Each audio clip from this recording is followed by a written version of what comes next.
about what time did you hear this? About 9:30. 9:30. And what did you hear with the initial part of this?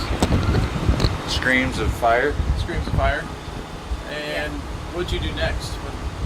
Well, me and another associate in the apartment complex here took a fire extinguisher and started to try to put it out as much as we could. And then the fire department showed up. Okay. Was there people inside there screaming there's a fire? Actually, there was a person in the second level trying to put the fire out. Okay. And they were able to escape? Did they just go back through? Or? I believe that they went back through the front door. And how does this make you feel? I mean, it's a Sunday morning, you wake up, and all of a sudden... I was pretty shocked that walk out my front door and there's a fire at the neighbor's house, you know. What made you grab the fire extinguisher? It's just instinct. Okay.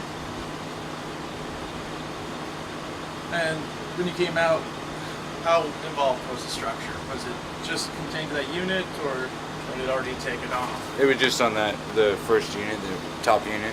Was it on the balcony, or was it already into the apartment? Oh, it was going through the balcony. It was just all up on the balcony, going through the roof, reaching over to the apartment on the side. Okay. And you're okay? You're fine? Yep, I'm perfectly fine.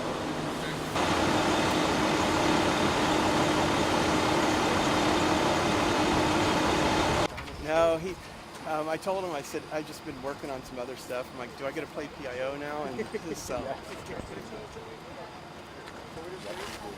Okay, I'm rolling. Are you good? All right. Tim Percival, Mountain View Fire and Rescue.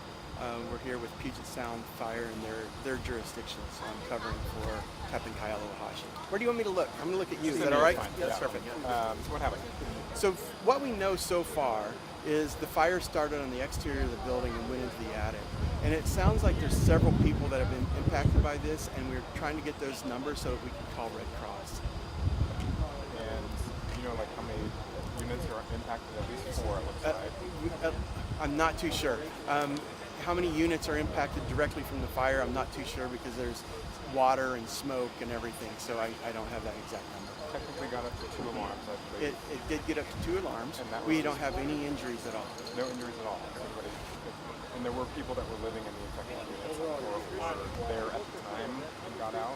Yeah, there were people that lived, there were people inside the unit that were able to get out of the fire safely.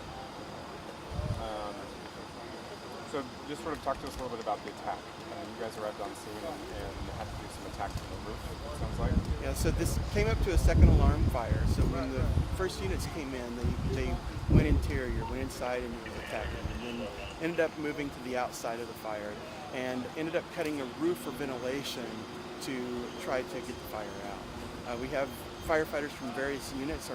We have firefighters from various agencies that are here because this 2-alarm fire ended up being pretty big, and so we had quite a few people here working on this fire.